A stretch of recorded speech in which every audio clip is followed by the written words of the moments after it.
నమస్తే. నేను మీ బాబీ వర్ధన్. బీబీసీ వాయిస్ ఛానల్లోని కామెంటరీ బాక్స్ కార్యక్రమానికి స్వాగతం.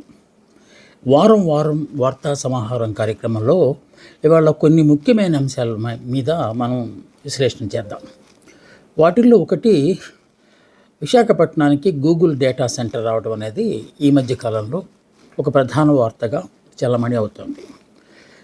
కానీ తాజాగా ఈ గూగుల్ డేటా సెంటర్ రావడానికి క్రెడిట్ ఎవరిది అనే దాని మీద కొంత వాదోపవాదాలు జరుగుతూ ఉన్నాయి. జగన్మోహన్ రెడ్డి తాజాగా విలేకరుల సమావేశం ఏర్పాటు చేసి తమ హయాంలోనే గూగుల్ సెంటర్కు అనుమతి వచ్చిందని, ఎంఓయూ కుదిరిందని, అదానీ ద్వారా ఈ డేటా సెంటర్ విశాఖపట్నంలో ఏర్పాటు చేయడానికి అప్పట్లో స్థలం కేటాయించామని, అలాగే శంకుస్థాపనలు కూడా చేశామని జగన్మోహన్ రెడ్డి చెప్తూ ఉంటే, కూటమి నేతలు మాత్రం 2019 సంవత్సరంలో చంద్రబాబు నాయుడు దీనికి శంకుస్థాపన చేశారు అని చెప్పి వారు కూడా ఒక అంటే క్రెడిట్ పొందే అభిప్రాయాన్ని వ్యక్తం చేస్తున్నారు. ఇది ఇలా ఉండగా అసలు ఈ డేటా సెంటర్కి సంబంధించి ఎవరు దీనికి ఆద్యులు అనే దానికి సంబంధించి చంద్రబాబు నాయుడు గారు అయితే ఇది పూర్తిగా ఐటీ శాఖ మంత్రి లోకేష్ గారు శ్రమ ఫలితంగానే ఆంధ్రప్రదేశ్కి, ముఖ్యంగా విశాఖపట్నానికి data centre, Google data centre వచ్చిందని ఆయన క్రెడిట్ అంతా లోకేష్ గారికి ఇచ్చారు. అయితే దార్శనికుడు ఐటీ మన దేశానికి లేకపోతే మన రాష్ట్రానికి, ప్రక్క రాష్ట్రానికి రావడానికి ఆద్యుడిగా భావించబడుతున్న చంద్రబాబు నాయుడు కృషి వల్ల, ఆయన ఇమేజ్ వల్ల ఈ గూగుల్ డేటా సెంటర్ విశాఖపట్నానికి వచ్చిందని కూటమిలో కొంతమంది నేతలు అభిప్రాయం వ్యక్తం చేస్తున్నారు. ఇదిలా ఉండగా అసలు ఈ డేటా సెంటర్లో ఎన్ని ఉద్యోగాలు వస్తాయి, స్థానికులకు ఏమాత్రం మేలు జరగబోతోంది, మనం ప్రభుత్వం ఇస్తున్న రాయితీలు ఎంత అనే దాని మీద కూడా ఒక ప్రకార చర్చ జరుగుతుంది. కేంద్ర మంత్రి అచ్చెన్నాయుడు ఎర్రనాయుడు కుమారుడు రామ్మోహన్ నాయుడు ఈ మధ్య ఒక ప్రకటన చేశారు. గూగుల్ డేటా సెంటర్ విశాఖపట్నానికి వస్తే 180,000 మందికి ఉద్యోగ అవకాశాలు వస్తాయని, ప్రత్యక్షంగా కానీ పరోక్షంగా కానీ దాదాపు 2 లక్షల ఉద్యోగాలు వచ్చే అవకాశాలు ఉన్నాయని ఆ మధ్య ప్రకటన చేశారు. సో అయితే కూటమిలోనే భాగస్వామి అయిన భారతీయ జనతా పార్టీకి సంబంధించిన 2 వ్యక్తులు మాత్రం దీనికి పరస్పర విరుద్ధమైన ప్రకటన చేశారు. ఒకరు భారతీయ జనతా పార్టీ రాష్ట్ర అధ్యక్షులు మాధవ్, ఆయన, అలాగే విశాఖపట్నానికి సంబంధించిన ఎమ్మెల్యే విష్ణుకుమార్ రాజు. వీళ్ళిద్దరూ అసలు ఇది డేటా సెంటర్ మాత్రమేనని, కాల్ సెంటర్ కాదని, లక్షల్లో ఉద్యోగాలు వచ్చే మాట వాస్తవం కాదని, కేవలము డేటాని ఇక్కడ భద్రపరుస్తారు, అంత మాత్రానికే లక్షల్లో ఉద్యోగాలు వస్తుండేది మాత్రం వాస్తవం కాదని, వస్తే వందల్లో వేలల్లో ఉద్యోగాలు రావచ్చు అని చెప్పి వాళ్ళు స్పష్టం చేశారు ఈ మధ్య. అంటే దేశంలో అంటే కేంద్రంలో అధికారంలో ఉన్న భారతీయ జనతా పార్టీకి సంబంధించిన వ్యక్తులు చేసిన ప్రకటనకు డెఫినెట్గా విలువ ఉంటుంది. ఎందువలనంటే వాళ్ళు పూర్వపరాలు ఏమి ఆలోచించకుండా ఇలాంటి ప్రకటనలు చేయరు అనే వాదన కూడా ఒక ప్రక్క వినిపిస్తుంది. అయితే ఇంకొంతమంది వాదన మరోలా ఉంది. కూటమి నేతల్లో పరస్పర అవగాహన లేకుండా పోయింది, అందువల్లనే ఎవరికి తోచినట్టుగా వాళ్ళు ప్రకటనలు చేస్తున్నారు అని చెప్పి ఇంకో భావన కూడా వ్యక్తమయ్యేతూ ఉంది.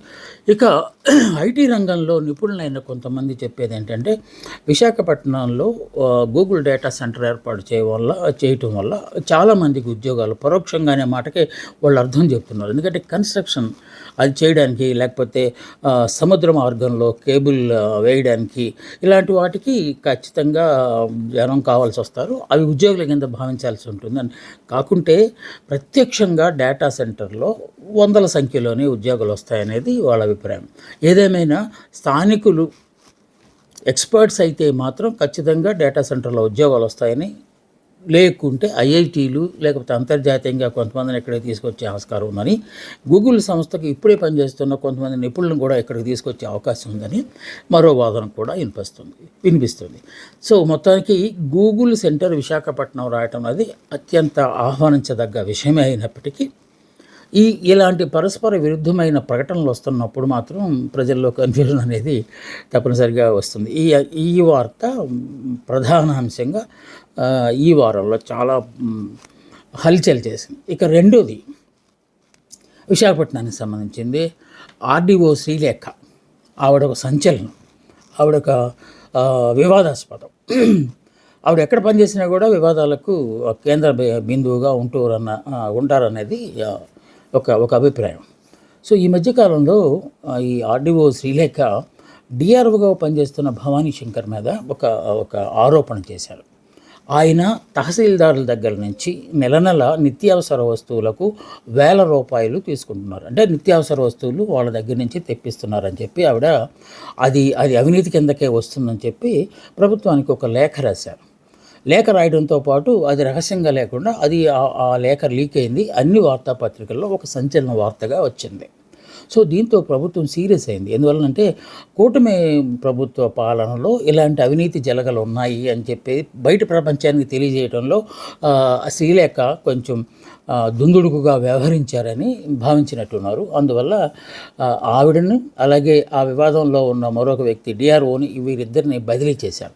బదిలీ చేసి ఎక్కడైనా మరో ఉద్యోగం ఇచ్చారంటే అది లేదు. జీఐడీకి అటాచ్ చేశారు. అంటే ఎలాంటి హోదా ఇవ్వలేదు. వాళ్ళని అక్కడ ఖాళీగా కూర్చోబెట్టారు. అంటే రోజు వెళ్ళడం, సంతకాలు చేయటం, కూర్చొని ఉండటం అంతే. అంటే ఇది ఒకవేళ సస్పెన్షన్ కనుక అయితే విచారణ జరిపించి విచారణలో తేలిన తర్వాత పోస్టులు ఇవ్వకపోవటం అనేది గతంలో ఆనవాయితీగా వస్తుంది. అలా కాకుండా ట్రాన్స్ఫర్ పేరుతో జీఏడీకి అటాచ్ చేయటం అనేది ఎంతవరకు సమంజసం అనే మరో కోణం కూడా దీంట్లో ఉన్నది. ఆవిడ ఎక్కడుంటే అక్కడే సంచలనాలు, ఎలాంటి వివాదాలకు దారితీస్తూ ఉంటారని చెప్పి గతంలో కూడా ఆవిడ నెల్లూరు జిల్లాలో పనిచేసినప్పుడు చెవిరెడ్డి భాస్కర్ రెడ్డికి నోటీసులు ఇచ్చి అక్కడ వివాదాస్పదమయ్యారు. ఇక విశాఖపట్నంలో ఈ మధ్య కాలంలో లీడర్ పత్రికకు సంబంధించి భూముల విషయంలో నోటీసులు ఇచ్చి మరోసారి సంచలనం సృష్టించారు. ఆ తర్వాత లీడర్ పత్రిక కోర్టుకు వెళ్ళడం, కోర్టులో గెలుచుకోవటం, ఆ శ్రీలేఖకు కోర్టు మందలించడం అనేది జరిగాయి. సో ఆవిడ ఖాళీగా కూర్చోరు, ఎప్పుడు చూసినా ఏదో ఒక వివాదంలో ఇరుక్కుంటూనే ఉంటారు అని చెప్పడానికి ఇవి ఉదాహరణలు మాత్రమే. అయితే ఇప్పుడు ఇంకొక కోణం కూడా కనిపిస్తుంది. అలా లేఖలు రాసినంత మాత్రాన, ఆ లేఖ బయటపడినంత మాత్రాన బదిలీ చేసేంత తప్పేమిటి అని చెప్పి కొంతమంది అనుకుంటే కాదు.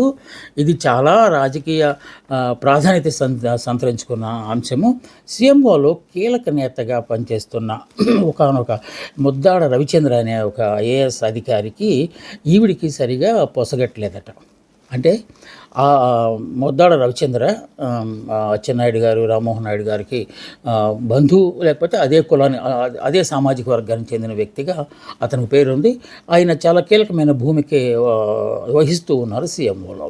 సో ఆయన ఏదో భూముల విషయంలో ఆర్డీఓ శ్రీలేఖకు లేఖ రాశారని, ఆవిడ దానికి సానుకూలంగా స్పందించలేదని, అది మనసులో పెట్టుకునే ఆయన ఈ పని చేయించారనే ఒక వాదన కూడా వినిపిస్తుంది. ఏదేమైనా వసుధ శ్రీలేఖ వివాదాస్పదమైన వ్యక్తి కనుక ఇప్పుడు సరెండర్ తీసుకోవడం, అటాచ్ చేయడం అనేది, జీఏడీకి అటాచ్ చేయడం అనేది ప్రాధాన్యత సంతరించుకున్నప్పటికీ ఏం జరుగుతుందో చూడాలని మాత్రం అందరూ ఆశగా ఎదురు చూస్తున్నారు. ఇది ఇంకొక ప్రధాన అంశంగా ఈ వారంలో వార్తల్లో బాగా ప్రాచుర్యం పొందింది. ఇక మూడో అంశం ఈ వార్త, ఇది భీమవరం డిఎస్పికి సంబంధించిన వార్త. జయసూర్య ఆయన పేరు.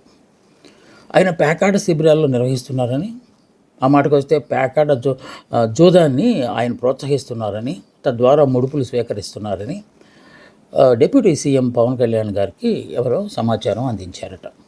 సో ఆయన చాలా సీరియస్ అయిపోయి, ఈ జూదం వల్ల కొన్ని వందల జీవితాలు పాడైపోతాయి, సో అలాగా సహకరిస్తున్న లేకపోతే జూదాన్ని ప్రోత్సహిస్తున్న ఆ వ్యక్తి మన అధికారంలో ఉండటం మంచిది కాదు అని చెప్పి వెంటనే దీని మీద దర్యాప్తు జరిపించాలని జిల్లా ఎస్పీతో పాటు డీజీపీకి కూడా లేఖ రాయటం అనేది ఒక సంచలనంగా మారింది. చాలామంది ఆహ్వానించారు. ఎందుకంటే అవినీతి పరులైన అధికారుల మీద దర్యాప్తు చేసి నిజానిజాలు నిర్ధారించిన తర్వాత వారి మీద చర్యలు చేపట్టడం అనేది చాలా ఆహ్వానించదగ్గ పరిణామంగా అందరూ అనుకున్నారు. పవన్ కళ్యాణ్ గారు తన తాలూకు మనస్తత్వం అలాగే ఉంటుంది. ఏదైనా ఒక చిన్న సమాచారం తనకు అంతే వెంటనే రియాక్ట్ అవుతారనే పేరు అతను కూడా కాకుంటే, ఇక్కడ జరిగింది ఏంటంటే, ఈ భీమవరం అనేది డిప్యూటీ స్పీకర్ రఘురామకృష్ణరాజు గారి నియోజకవర్గంలోకి వస్తుంది. ఆయన ఉండి నియోజకవర్గం నుంచి ప్రాతినిధ్యం వహిస్తున్నారు కనుక భీమవరం దానిలోకి వస్తుంది.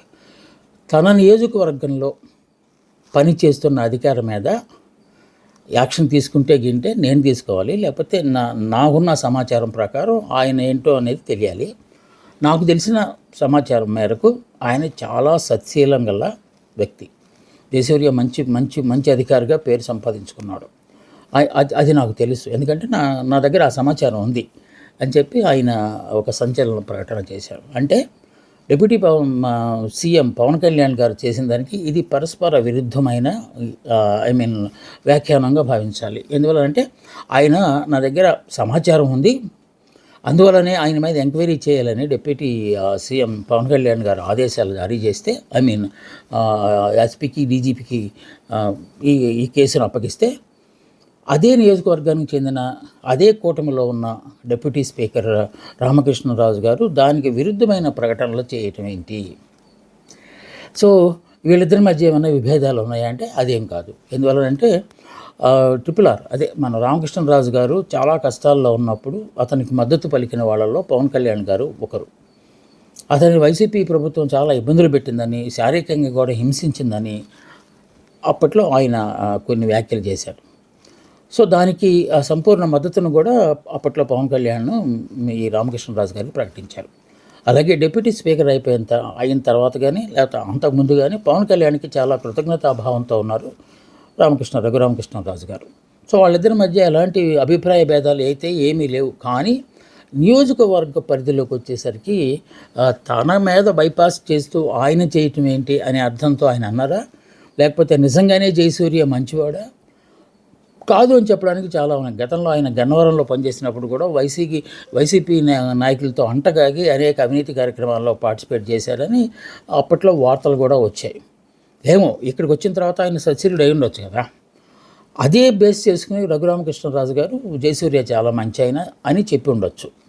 సో ఈ అటా న్యూస్ వచ్చింది కనుక ఎవరో మూడో వ్యక్తి సమాచారం ఇచ్చిన దాని మీద పవన్ కళ్యాణ్ గారు రియాక్ట్ అయ్యారు కనుక ఇందులో వాస్తవం ఉందా, ఏది వాస్తవం అనేది నిజంగానే ఇప్పుడు ఎస్పీ గారు లేకపోతే డీజీపీ గారు చేసే దర్యాప్తు మీద ఆధారపడి ఉంటుంది. కాకుంటే డిప్యూటీ స్పీకర్ స్థాయిలో ఉన్న వ్యక్తి సర్టిఫికేట్ ఇచ్చిన తర్వాత, మంచివాడని సర్టిఫికేట్ ఇచ్చిన తర్వాత, అది డీజీపీ కావచ్చు లేకపోతే సిపి కమిషనర్ కావచ్చు, ఎస్పీ కావచ్చు, వీళ్ళు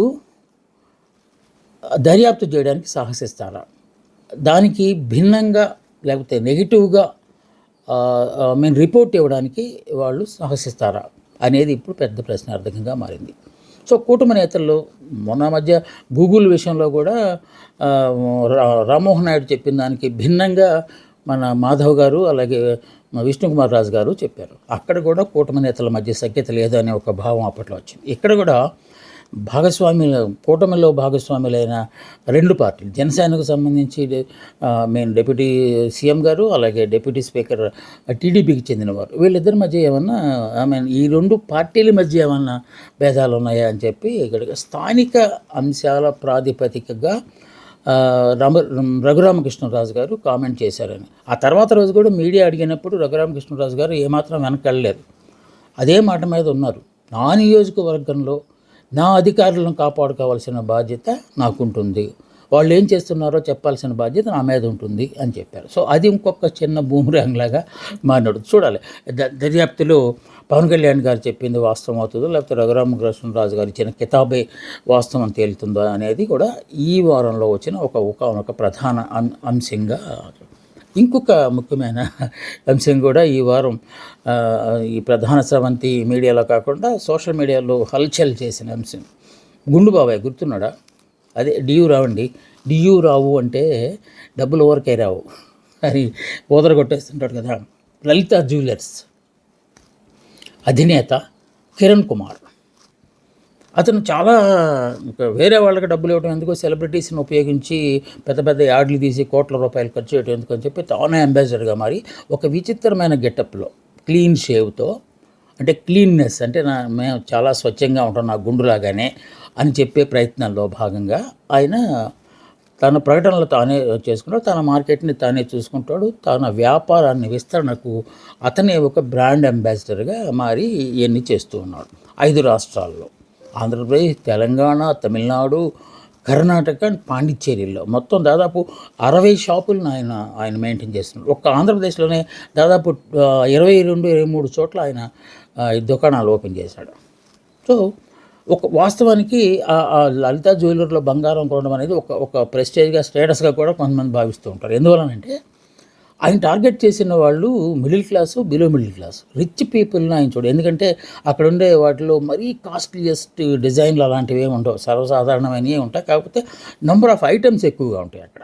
అందువల్ల మిడిల్ క్లాస్ పీపుల్, దిగువ మిడిల్ క్లాస్ పీపుల్ ఎక్కువ మంది అక్కడికి వెళ్తారు. ఆయన బిజినెస్ రహస్యం కూడా అదే. ఆయన చెప్పే ఒక మాట తరచూ ఈ డబ్బులు ఊరకే రావు అన్న మాట చెప్పడంతో పాటు, మా షాపులో ధరలు చూడండి, మరో 5-6 షాపుల్లోకి వెళ్ళి ధరలను పరిశీలించండి.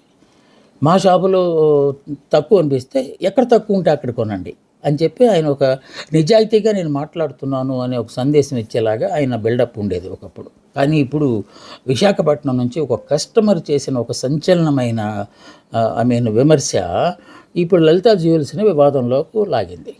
అదేంటి అంటే, అదే వాళ్ళు చేసే వాళ్ళ పాలసీలో ఒక భాగం ఏంటంటే, ఇవాళ మీరు బంగారం కొన్నాళ్ళ తర్వాత ఆ బంగారం తీసుకొచ్చి మళ్ళీ ఇస్తే అప్పటికున్న రేటుకి యథాతథంగా ఇచ్చేస్తారు.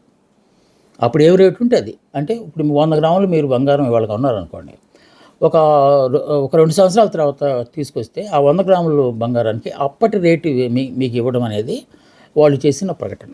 కానీ ఇప్పుడు విశాఖపట్నంలో ఈ బయటకు వచ్చిన ఈ కస్టమర్ చెప్పేది ఏంటంటే, నేను కొన్నాళ్ళ క్రితం ఒక గొలుసు కొన్నాను, ఇప్పుడు తీసుకొచ్చి నేను చూడమంటే 6.5 గ్రాములు తూకం తగ్గిందని చెప్తున్నారు. సో వాళ్ళు ఇచ్చినప్పుడు తగ్గించారా నాకు, లేకపోతే ఈ తూకంలో ఏమన్నా తేడా ఉందా అని చెప్పి ఆయన ఒక సంచలనం. ఇలాంటి మోసాలు జరుగుతున్నాయి, అందుకే ఆయన బిజినెస్ అంతగా విస్తరిస్తోంది అని చెప్పి ఆయన ఒక సంచలన ప్రకటన. అందరూ నమ్ముతారు నిజంగానే. ఎందుకంటే 6.5 గ్రాములు అంటే తక్కువేం కాదు ఇప్పుడు. ఎందుకంటే 1,25,000 దాకా రేటు పెరుగుతున్నప్పుడు 6.5 గ్రాములు అంటే 60,000-70,000 రూపాయలు ఉంటుంది కదా. సో ఆ ప్రకటన ఇప్పుడు ప్రకంపనలు సృష్టిస్తుంది. ఏం చేద్దని అసలు ఆయన ఏమన్నా వ్యవస్థలను ఏమన్నా మేనేజ్ చేసి బయటకు వస్తాడా, లేకపోతే బహుశా వాళ్ళు అప్పటికే కౌంటర్ ఇచ్చేసారు. అంటే లలిత జ్యువెల్స్ నుంచి ఒక కౌంటర్ వచ్చింది.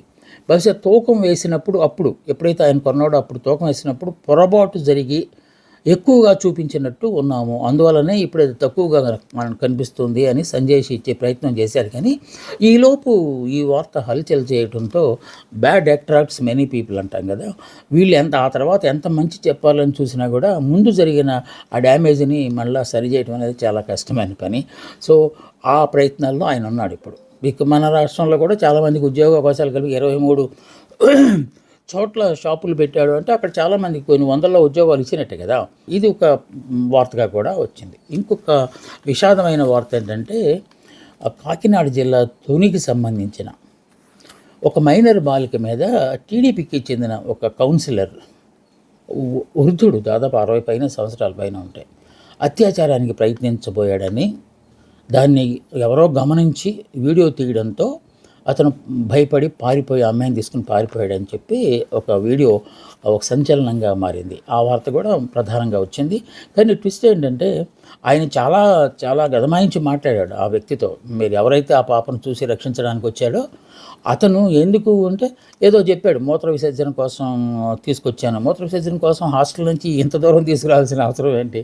సో ఆ క్వశ్చన్లన్నీ రకరకాల క్వశ్చన్లు ఉన్నప్పుడు అతను మొత్తానికి వీడియో తీసి దాన్ని పెట్టడంతో అతని కోసం ఊరు జనాలు కాపు కాశారు, పట్టుకున్నారు, దేహశుద్ధి చేసిన తర్వాత ఆయన ఎవరో వచ్చి రక్షించి తీసుకుని వెళ్ళిపోయారు. ఆ తర్వాత ఇంత వీడియో బూమరాంగ్ అయిపోయిన తర్వాత అతన్ని పట్టుకోకపోతే బాగుండదని చెప్పి పోలీసులు అతన్ని పట్టుకుని తీసుకెళ్తుండగా మార్గ మధ్యంలో మూత్ర విసర్జన కోసం దిగి చెరువులో పడి చనిపోయాడు అని చెప్పి, ఆత్మహత్య చేసుకున్నాడు అని చెప్పి ఒక వార్త వెలుగులోకి వచ్చింది. దీన్ని కుటుంబ సభ్యులు పూర్తిగా ఖండిస్తూ ఉన్నారు. ఆయన ఆత్మహత్య చేసుకోడు, కాకపోతే తప్పు చేశాడు కనుక డెఫినెట్గా శిక్షించాల్సిందే, శిక్షించకుండా చంపేయటం అనేది ఎంతవరకు సమంజసం అని చెప్పి వాళ్ళు చేస్తున్న వాదన. కాదు అతనే ఆత్మహత్య చేసుకున్నాడు జనాలకు మొహం చూపించలేక అని చెప్పి ఇంకో వాదన. ఈ రెండు వాదనల మధ్య జరుగుతున్న ఈ ప్రక్రియ ఎటువైపు మలుపు తిరుగుతుందో అనే దాని గురించి కూడా ఈ వారంలో ఒక వార్త ప్రధానంగా వచ్చింది. ఇవి ఇంకా చాలా వార్తలు ఉన్నాయి, కానీ మనకు సమయాన్ని బట్టి కొన్ని వార్తలను మాత్రమే నేను మీ ముందుకు తీసుకొచ్చే ప్రయత్నం చేశాను. మళ్ళీ వచ్చే వారం మరిన్ని అప్పటి తాజా వార్తలతో నేను ముందుకు వస్తాను. అందాక సెలవు. నమస్తే, మీ బాబీ వర్ధన్.